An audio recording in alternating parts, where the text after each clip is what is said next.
Queer RelationTips, an iAmClinic podcast devoted to helping you, the LGBTQ plus community, create the love lives and relationships you crave. Welcome to Queer RelationTips. Some of the episodes in our lineup are what we call a RelationTips Q&A, a safe space for everyday folks to talk with a therapist about a problem or topic with the hope that others can relate and gain insight into their own journeys. My partner right now, like the thing that she has such a good sense of home and family, and I don't. And I guess that does make me emotional because I've adapted. I've become so good at adapting and creating a home in wherever I am and having family at a distance, but also creating chosen family. So like there's all these things that I'm like, okay, well, what do normal people do when they have family or have a home? And that's another place, I think, if I'm honest, that I feel the imposter syndrome. Today's guest brought a great conundrum to our show, one that many queer people face, living as one integrated being. Being a queer person in a professional space, a spiritual person in a gay setting, or even a woman in a man-centered world. Integrating all parts of who we are can be quite the riddle, and the remedy might just surprise you. Take a listen. I read a little bit. I loved what you were wanting to talk about today, but yeah, kind of give me a snapshot. Yeah, it's been an interesting journey. I think, I guess if I had to start somewhere, I'll start recently. So, as of 2018, I think was the first time. So within the last 2 years, I finally, I guess, come to a place where I've started to, fully come aware and like live into all of the different parts of my life. Cause I think up until that point, I was very segmented, in all, like even within myself and who I was, not only what I did, but, so it's only been 2 years that I've been on this journey of actually trying to fully, live into all the parts of myself, my different intersections, and then like through that, live out of that also. So it's pretty fresh. And I'm like, oh, how did it take me this long to get here? Integration is hard. So hard. It is so hard because I feel like closeted life splits us into so many fragments, and we're code switching and we're hiding and we're, I hide this with that people and show this part, and then I flip for this other group. And then to finally come to a place where we're sewing all of those pieces of our identity back together, takes us a very long time. Okay, I feel better. Yeah. Yeah. Tell me what kind of parts of self were at one point disintegrated? What kind of parts of you are there? Well, I think I guess I could sum this up in, I've asked a friend to work on creating a logo for me that represents me. And it's really unique to, and she point blank was like, okay, well, who are you then? I'm like, oh, damn, that's a really hard question. I don't know. Like, who am I in symbols? Just not even words, but symbols. Right. And so that was a really revealing part of me because if I were to ask other people who I am, then I would get things like, oh, feminist, activist, environmentalist, spiritual person, queer, but all of those things like that are reflected onto me because of how people see me versus what I like self-identify as has been very interesting. So I guess if I had to go back,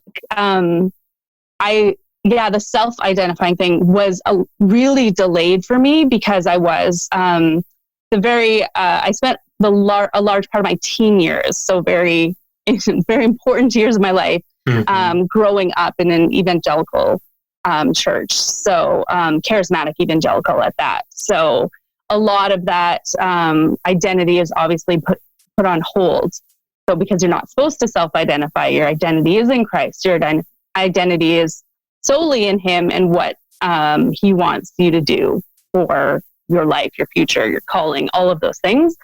So that obviously would be why I'm a little bit delayed in that regard. But it was really interesting. So I spent my youth years, obviously in youth group, and then being raised up as a leader in youth group, and then being called to Bible school and going through Bible school for the 4 years. And then like having a call of ministry put on my life. And I ended up, my first career, so to speak, was being a university chaplain. So I was a campus minister for a good number of years. And so there's this always like walking in step and in stride with where you are and who you have to be. So I think a lot of that obviously naturally delayed me because I was so caught up in what was happening and how fun it was at the time. And so that probably I spent 7 years of my life there. So into my early 30s doing that type of work, which was very rewarding. And in hindsight was great, but obviously I couldn't stay in evangelical ministry as a queer person. Mm-hmm. So obviously once I kind of felt like I was coming to the end of that, and there's certain things that happened. I remember my sister told me, she was like, you should probably quit before you get fired. And it was true. And I ended up leaving in good standing. I'm sure if they listen to this podcast in hindsight, they could probably take that away from me. I'm like, oh, but as far as I know, and that has to do with like different areas where like I'm not fully out necessarily. And our world is so weird because a lot of that life lived out was when social media was really exploding, when Facebook was like really like at the height of its beginning. And so like up until 2012, once I left that life, that ministry, I just shut a lot of social media down. And then it was like, I just kind of disappeared for a while. And so a lot of people are probably like, where'd you go? But that's kind of like the wave I've been riding. Like every time I've had a different career, I've kind of just, okay, next, and like compartmentalize my life that way. So that's probably why only recently I've actually gone back on Facebook without a reason for work to be there and started inviting people from like all areas of my life, like high school, like church days, ministry days, my working in the environmental field, like everyone I've kind of collected as like people that know parts of me along the journey. And I'm kind of just seeing how it plays out. So I have a lot of conservatives, which up here is your Republicans. So I have a lot of Trump supporters even on my Facebook page, which largely didn't exist previously because I was using my platform for work and I ended up just preaching to the choir. So yeah, it's a very interesting time right now where I'm just starting to like even like putting myself out there online, which part of me still cringes because I'm like, oh, I hate that so much. Mm-hmm. Yeah.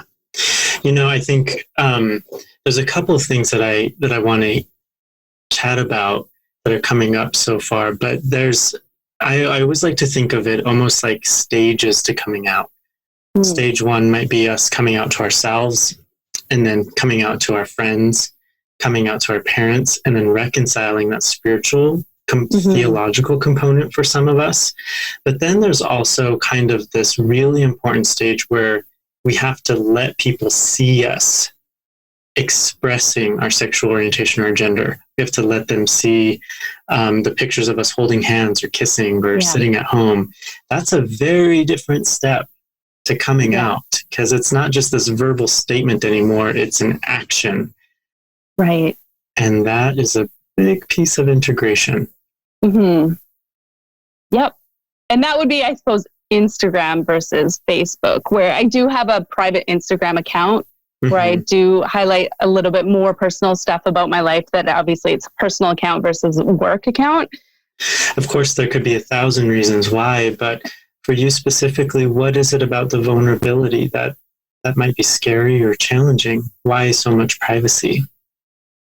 I think the first thing that came to mind when you asked is probably like being afraid of being questioned. Okay. Because I think I don't know where this was from. I don't think it was from my family necessarily. I suppose a little bit of my family and through life, like the way I've been raised is it's weird. It's like question everything, but don't have your own opinions. It's this weird space. So if I'm like fully out about something that I'm like really private about, or I'm holding closely, and someone like criticizes or questions that, I think that would be, problematic. So I think I've tried to like separate from that so I can like cognitively like explain something without bringing my emotions into it. And so like I use a lot of like, well, you, or I talk in third person. I don't necessarily bring it back to me. And I think maybe a lot of that process was like, as I was like walking along and deconstructing my faith and how it's, and like what I was going to integrate and carry forward into like now being an adult and what that looks like and being a person, a queer person. So I think, and I think I became selective about the people in my life that I chose to share that information with. I think I'm guessing we as queer people like do that often, especially coming out at first. We choose the ones we trust the most. And like I said, I have gotten a few people that are like, what? But largely supportive of like my decisions because they're in my life and they see what I'm doing and it makes sense to them. I think it's just the people that haven't seen me a long time and that only knew me from those sections of my life. Like I remember I had a student that, he went to my Bible school, and I remember he moved to the town where I was doing campus ministry. So he was really pumped that I was doing ministry. And when I switched working for campus ministry and I started working in the environmental field, I was working for Greenpeace up here in Canada. And I got this message, and this old person from my school was like, I'm just really worried about your soul. And I just want to question, like, where are you at? Because this new age agenda. And it was just like, oh God, okay, I have to get into this. And so there's this part of me that's like, I'm kind of impatient for the people that haven't come along on their journey or that come back at me with like, this is who you were, especially like this patriarchal, like especially in the church role that I knew. It was like they were holding me up in a sense to fulfill their own agenda. Mm-hmm. And then coming back, no, this is who you were. Who are you now? And so that was really frustrating. And I've had people along the whole way that said that too, especially coming out as queer. And it was just like, but how can you used to say this and how can you be like that now? And so there's this weird part of me becoming the face or the voice of these organizations that I'm like, that was my job. Yeah, it was like a passion of mine and I definitely believed in what I was doing at the time or I wouldn't have done it. But like, I can change, I can evolve. And it's just, I've been really hit by some people who haven't come along on that journey and they just constantly, so I feel like the questions just bring me right back. And then I'm like, oh my God, I have to explain this again. And it's very laborsome and hurtful, I think, that at that point that I'm just like, I just don't want to do this anymore. So I think I agree. And the way that I hear this is almost as though the questioning is a very subtle way, if maybe not even so subtle, but a form of rejection, of betrayal. Mm-hmm. To have a loved one or a family member or a close friend start questioning, it really kind of creates a dynamic of unsafety. Yeah. Yeah. The unsafety is definitely something I feel that I wouldn't know how to express that. And I guess that's where like I've learned really well to put up boundaries. Mm-hmm. But at that point, I kind of throw them up as walls, but mm-hmm. because it's the fact that I feel unsafe. And that's really hard to explain to someone, especially someone that's like, I'm just trying to love you by telling you the truth or like by questioning your motives because you need to know the truth. Mm-hmm. So even as you're talking about that right now, what are you experiencing emotionally? What's happening for you? I think a lot of frustration around, especially people that like, I guess what's the word? Like I don't feel like they've taken the time to see or acknowledge where I've come, and largely probably they just don't know.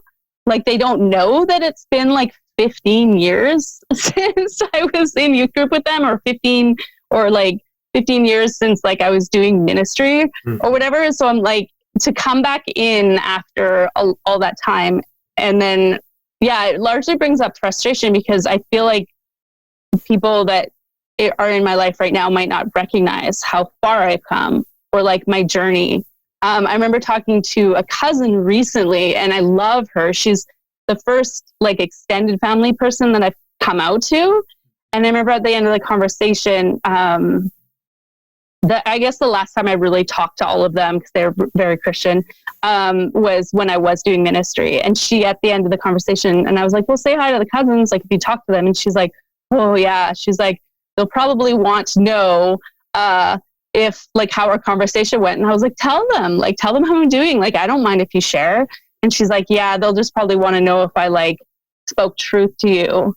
And I was like, oh, I was like, if you tell them anything, like tell them that I know, like tell them that like I spent 4 years like learning the Bible, studying the scriptures. Since then, I've spent 15 years deconstructing that and spending more time studying. I'm like, tell them I know what they need me to know and to talk to me about it. Mm-hmm. And so it's this automatic, like, yeah, it's just the frustration that like they would assume that I'm still at this place where I haven't done the deconstruction, done the studying, done the learning. And the fact where if I would to look back at them as well, I would look at their lives and say, but you haven't done nearly as much learning or studying or deconstructing as I have. But you're the one to speak this to me. And I think that's just the point of frustration where I'm like, don't speak to me your judgments out of ignorance. And that's like a really big thing. It sounds like not only rejection and betrayal, but also demeaning, like belittling your intelligence and not trusting you to make the best decision for your own life. Somehow that they have this superior moral compass that you're lacking. Yeah. And that's not, I would imagine you would put up some walls to not feel that.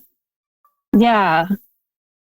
And then, just the amount of, just because like, and because I've switched careers so drastically from when I went from Christian ministry, and straight up, like my undergrad had nothing to do with environmentalism, but I started working in the environmental field because I had campus organizing experience. And so it was really interesting because there's judgment everywhere. There's going to be judgment in campus ministry and in evangelical campus ministry because, for everyone that finds out that I'm queer, there's going to be that judgment. And the environmental field, if they find out that I'm not like super into science the exact way that they are, it's like, oh, so it's like this really like weird thing where I keep like walking in and out of like these doors that I find myself like closeted by, or like, I don't know, a better analogy was like I find myself like back in the cocoon every time and then coming out again in different ways. And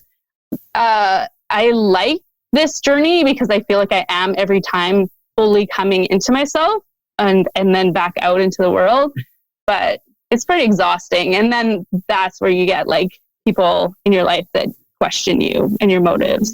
And it's just like, I just wish, I don't know, maybe I'll write a book or something and just be like, here, read this. I don't want to talk to you about this anymore. But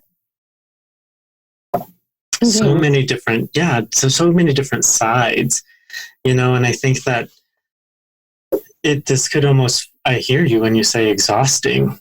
Who are you on the other side of this? What is your ultimate goal? What do you want life to feel like? I just realized this, within the last year, is that I would, and this is why I go off social media. Sometimes I'll just like go delete my stuff for like years. I'll be like a year, 2 years. I think my longest stint was 2 years that I was off. Because I just want to take time out of the spotlight in a way. And then that's where I think I do a lot of the inner work. And then when I come back, I kind of reemerge as like a new version of myself. And, but I just realized, I think that I just don't want to be in the spotlight as much anymore. And so it's super interesting because all of my friends, like, and I've made some major moves. Like every time I've done a career, I've been in a different location.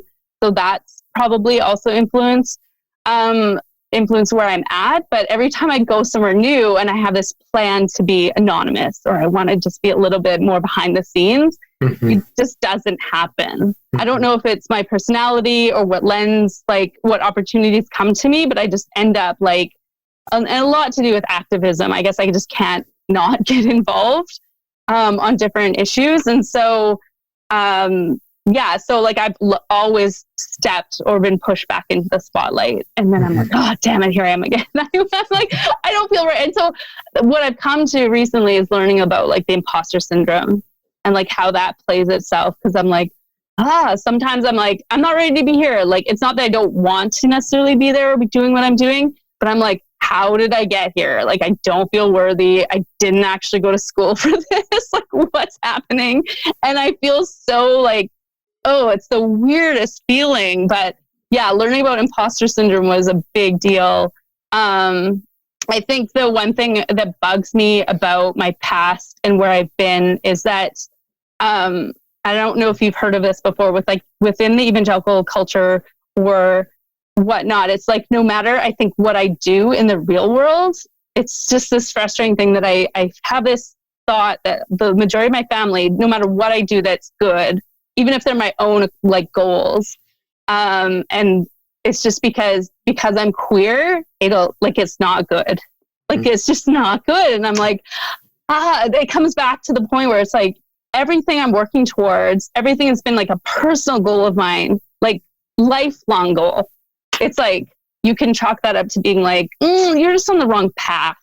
You're like, and then to have like be questioned about like where I'm at against like evangelical theology. And I'm like, okay, first of all, I'm so beyond that. Like, I don't even know if you know that I'm ex-evangelical, and where my theology would lie now. But then just to be like, have all of your stuff, again, comes back to like not being respected or recognized. And it's like, oh, that is absolute shit. Yeah. I'm sitting here and just like so wishing that you were in the room with me, because it just feels like there's so much emotion underneath this for you. Yeah. I find myself kind of wondering, where do you belong?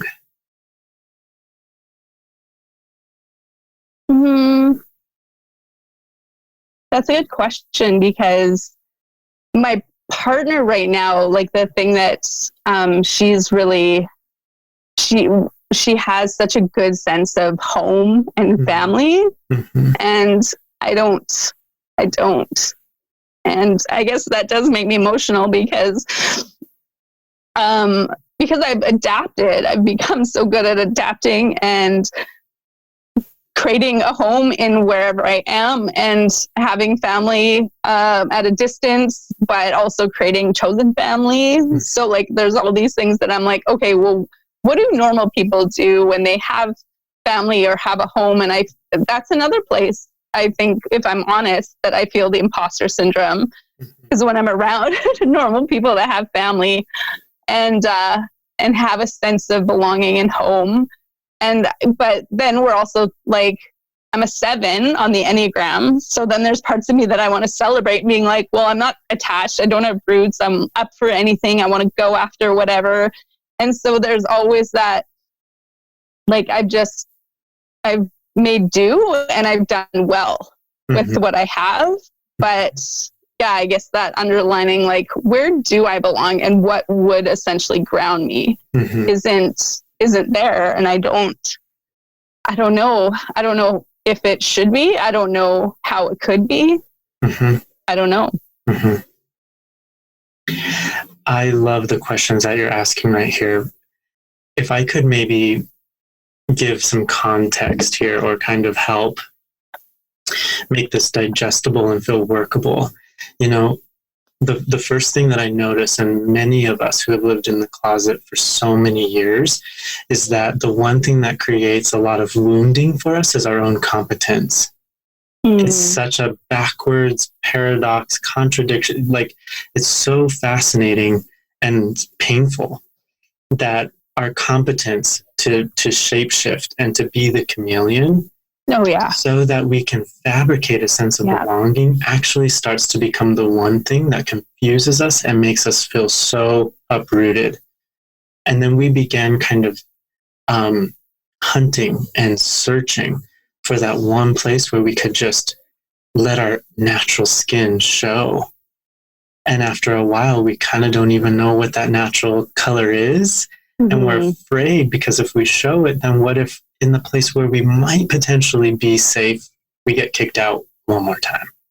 Mm-hmm. Yeah. I always said that. I was like, I'm a really good chameleon. Like that. And I always thought that was, because it was the Myers-Briggs test that I did way back in the day for work. And so in a work context, I was like, oh, this will serve me well. Because I literally was like in the middle. And I remember the person that was doing the test with us was like, I've never seen someone that's literally so close to everything. Mm-hmm. And so I was like, oh, and I always use that as like a good thing, especially in work life. And I think that's where I felt so separated and like I'm within my work life, because the work I do is so personal that I can't really say, oh, it's just my work.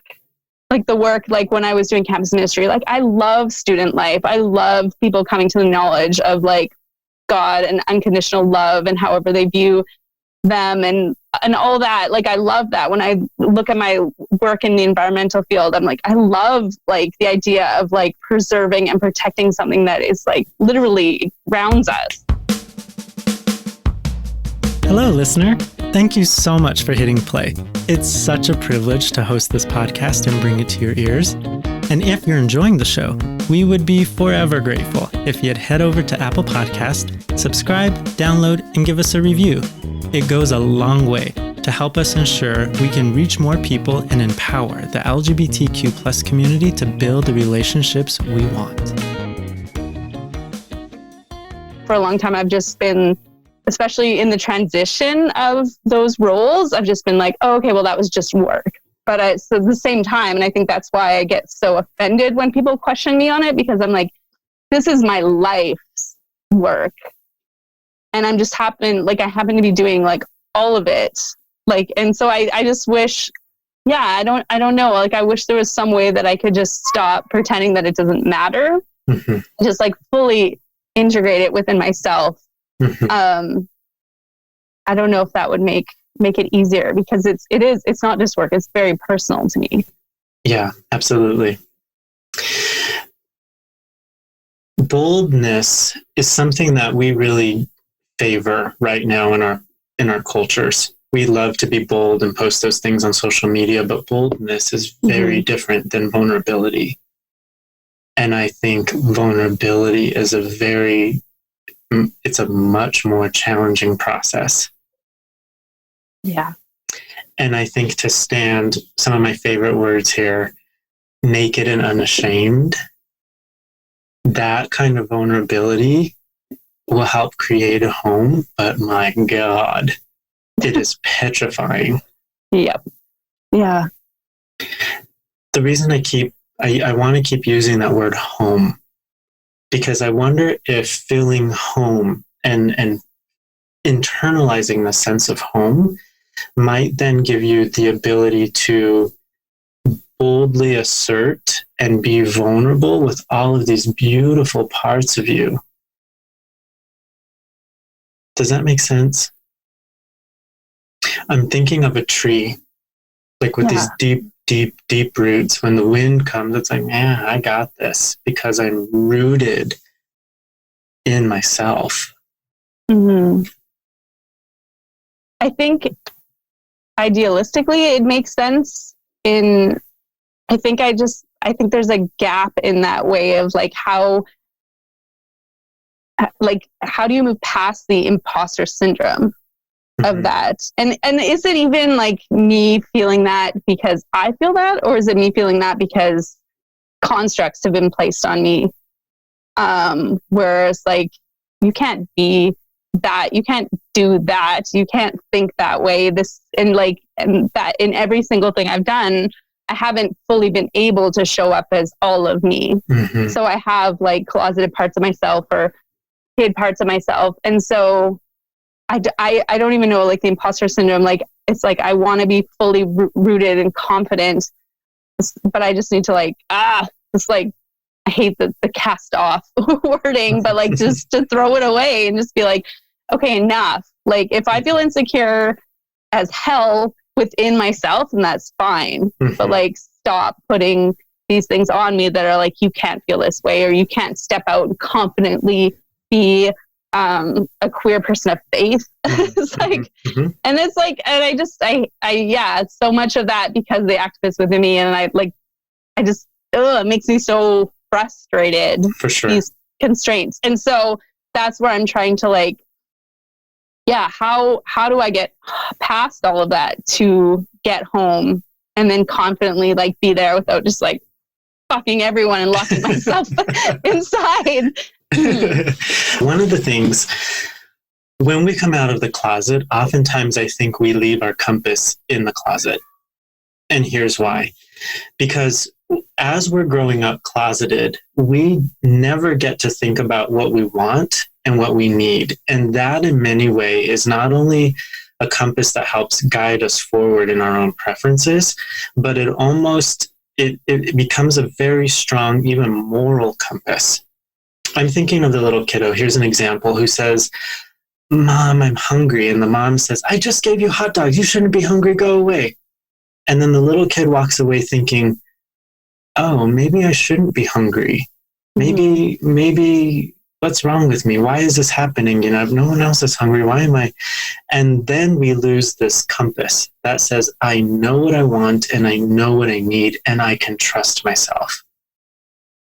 And when we grow up in religious environments or just closeted life, we're saying, I shouldn't want to want that.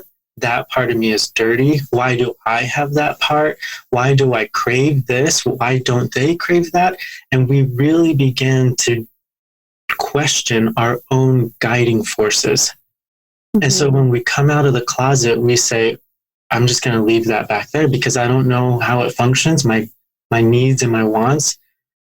I've been taught that they're wrong. So as a queer person who's out, oftentimes I think we say, I'm just going to be the best chameleon I can. Right. That makes sense. And so I think one of the ways that we overcome imposter syndrome is to very gently and continuously ask, what do I need and what do I want? Because that gives us the ability to reconnect with the very fundamental desires of our heart. I want to feel cherished. I want to feel powerful. I want to feel creative. I want to feel desired. I want to feel safe. And when we're following those beautiful needs and wants, we're going to collect the people who mirror for us. Oh my gosh, Isaac, you're so cool. Or I'm so glad you're here. And then to have people, this is that vulnerable part, that say, I love it how you showed up this afternoon as this queer, professional, environmentalist woman of faith. I love it when you're here. And that naked and unashamed vulnerability gives you the ability to be seen by other people. Mm-hmm. And it was your desires that helped lead you to that place. Yeah. And that makes sense, because when you ask like what I want to do, like what my goal is, I remember having someone who knew me from working in the environmental field, and I had put together a conference that was highlighting this in 2018 when this all started. I was putting together a conference called Spirit Pride up here in Canada, and it was highlighting the gifts of the queer community. So it's like people of faith or not, but just people that are in the professional world. Like, so we had the mayor of Victoria, where I live, she came and she spoke as a queer woman. We had different people. Actually, Jennifer Knapp came up for that one, which was really amazing. So different powerful people, women. And I remember I just put it out on Facebook for the first time, and I hadn't really done that before. And I remember this one woman showed up And she just stood in front of me and she just said, thank you. Because she's older than me and I really look up to her. She's like super big activist in the town. And she was just like, thank you, because I was coming out about my spirituality. She's like, thank you for doing this, because there's parts of me that I feel like I can finally show. And I'm like, why do we do this to ourselves? Why do we all segment ourselves, put ourselves? And I'm like, we don't want people to put us in boxes just so they can put us on the shelf that makes sense to them. But why do we do this to ourselves? Mm-hmm. And when she said that, and of course I broke down. I was like bawling, and someone happened to catch a photo of me bawling. But I love the photo because it reminds me of that moment that someone said, thank you. Mm-hmm. And that was like the first time in myself, I was like, what if showing all sides of myself at all times actually allowed other people to fully lean in and live out of their intersections too? Like, duh, this should be the thing. This should be and I suppose that's becoming my goal, but it's just been such a hell of a journey. I tell you. One of the things that comes to mind right here, you're asking a really good question, and I know maybe you didn't even realize you're asking a question, but nope. We do this because of a very sneaky, powerful force in our relationships called enmeshment. Enmeshment is this thing that says, I am responsible to keep you comfortable so that you don't leave me. And it's very, very subtle. This idea of, can I be joyful enough? Can I be thoughtful enough? Can I hide my personality well enough? Can I filter out the parts of me that feel unwelcome good enough to keep you comfortable in my presence? Right. And that's how we originally learn how to be the chameleon, by watching and scanning and collecting data about what keeps people happy, what keeps them smiling, what keeps them comfortable. And when we have too much data, we lose ourselves. That makes so much sense. We would just be overwritten. Absolutely. And so we use what I call this illusion of control. The illusion is that I can control your comfort in my presence by hiding who I am. And when we get a good dose of enmeshment, if our parents are incredibly judgmental, critical, if they're addicts, if they have kind of a lot of volatility, whether it might be mental health or, again, an addiction, a strong religious conviction, that will really put us under this perceived microscope that says, I have to perform by hiding who I am. Yeah. And the tricky thing about this is we assume that we're valuable because we do a good job at that. And so to drop the performing means we lose value. We don't realize that we're more valuable when we're shining and we're beaming. Yeah. What you thinking here?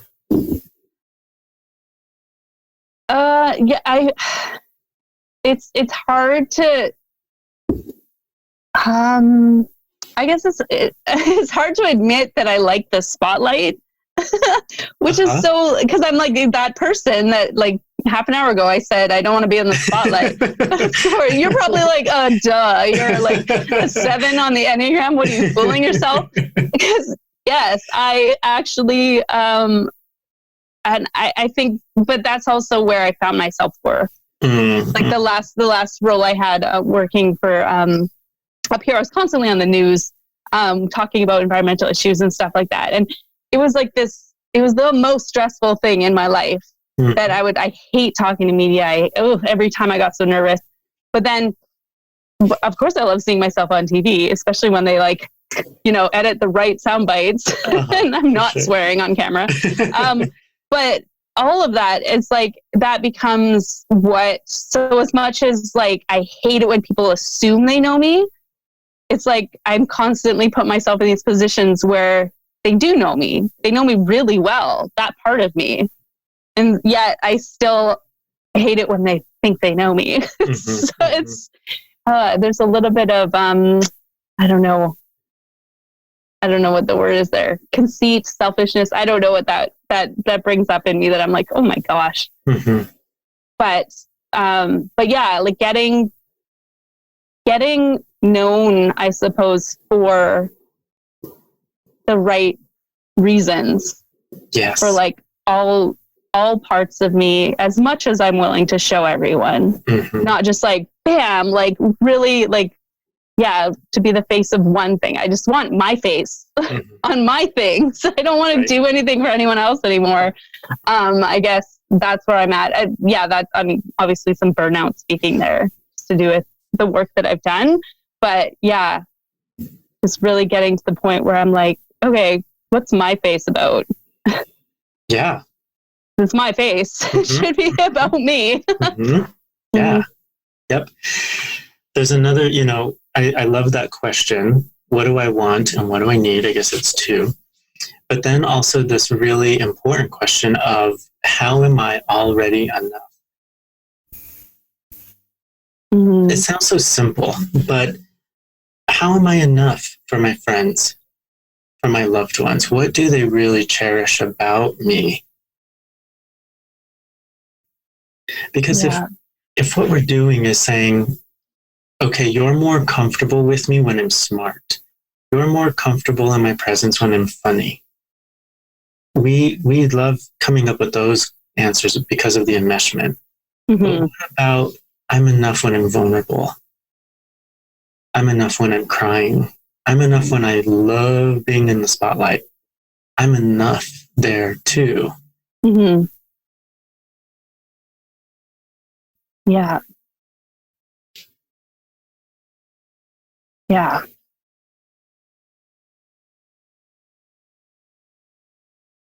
And having that really land on like me, like the places where I'm enough because I'm enough, not I'm enough because that's what you need me to be. Mm-hmm.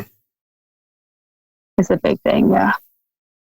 This is where it gets really, really, really disorienting because I call it the ta-das.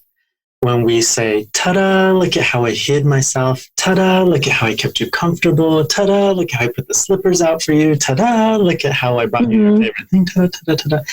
And we feel so comfortable there. But when we stop, and it's those moments when we want to ta-da because we're afraid that they're going to leave and we don't, that is a moment of serious disorientation. Who am I?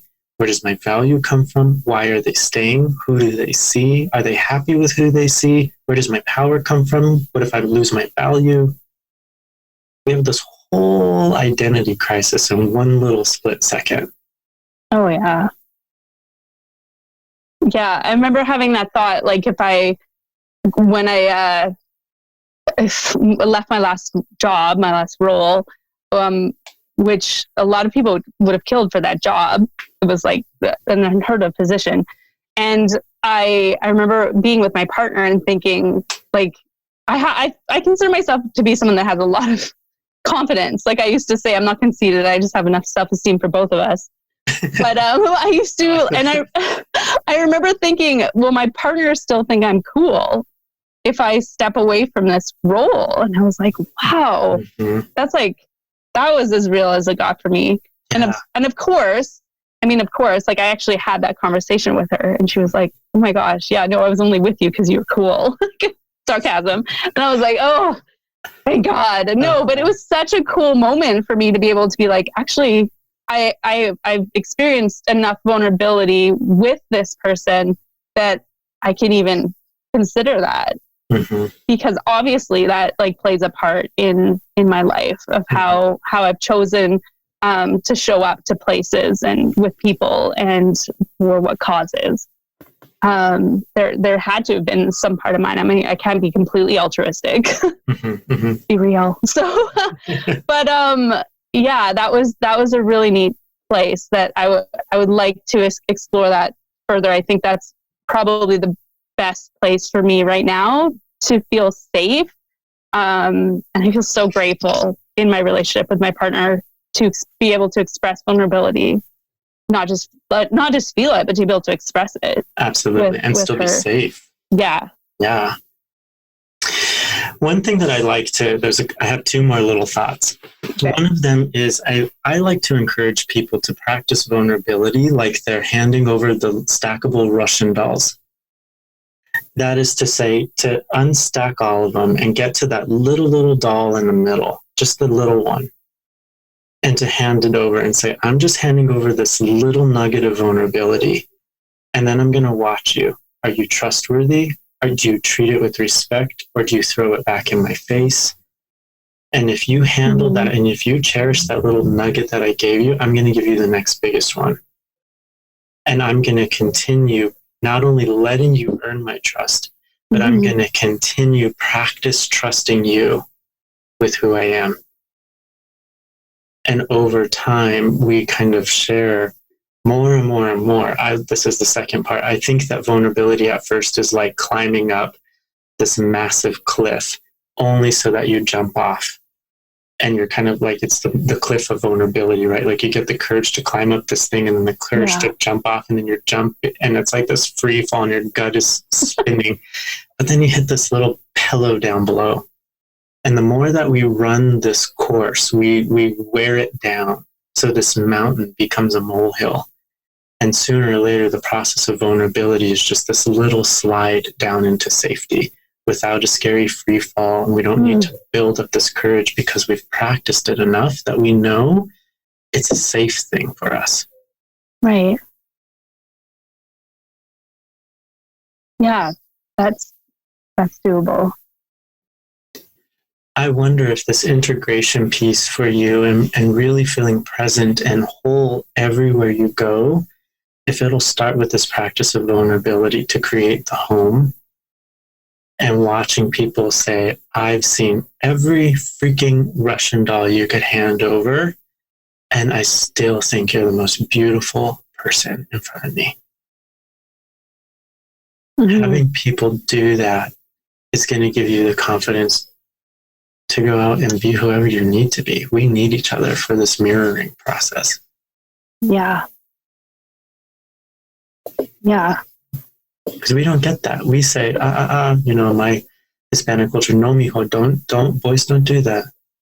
No, mijo, don't talk about that. Don't say that. Hi, what are you doing that for? And we begin saying, oh, hide that, shut that down, ta-da, just kidding, ta-da. Yeah, just kidding. And then we walk around hiding who we are. I'd really like to go through a little chart with you. Changed my life. It'll unpack some of the enmeshment. Okay. Some of the ta-das. I think you might really like that.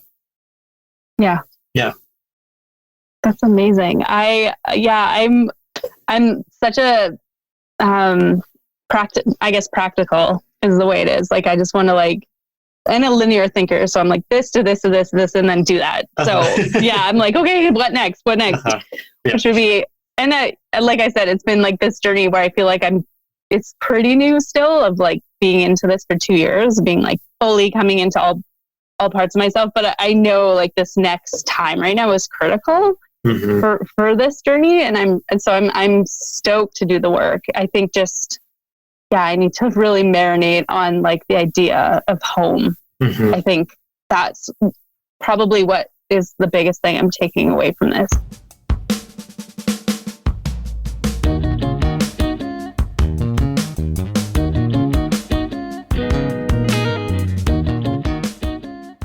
Home is often a place where we create our identity.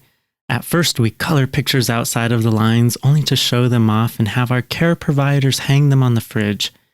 As we grow, we parade around our skill sets and our personalities, all in the earnest hope of getting feedback from those around us. Am I worth keeping? We subtly ask ourselves in the subconscious corners of our awareness. Home is a place where we test out our lovability, and then it becomes the place we leave to test and establish our lovability in the world, always asking and always knowing that home is a place to which we can return if we need. Well, for some of us. Many of us in the LGBTQ community grow worried that what we offer isn't enough to cut it. We begin to worry and shapeshift as a way of ensuring our place in our own home, whether that be our physical home, our relational home, or our professional one. we prioritize the safety that others provide more than the safety we can find in our own beings, our own essence. And instead of expressing our true personalities and identities, we promote the image that we think others might want to see, the one we think that will keep us attached to others. We briefly touched on the concept of enmeshment, and we'll get into that in our next episode. But enmeshment, especially as queer children in straight homes, is our bread and butter. Feasting on the nutrients of enmeshment, we feel compelled to hide ourselves in our closets, shut down our personalities, and show the world another version of who we are. We buy into our costumes a little too well, one day having no idea how to be our authentic selves in any circumstances. We walk around thinking that the shades of our relational chameleon is truth, the truth of who we are. We'll feel lost, lonely, rejectable, and angry at the world for the cost we paid to belong within it. In the next episode, the guest and I continue to dive into the subconscious to really tear down the layers that robbed her from knowing and experiencing home in her own body and in her own context. But until then, I'd encourage you to examine any places you play the relational chameleon in your own life. Having some data points up to consciousness will play a major role in how you hear the next episode. A major shout out to our guest this week. Her bravery to look inside is amazing. Catch you next time. Mwah.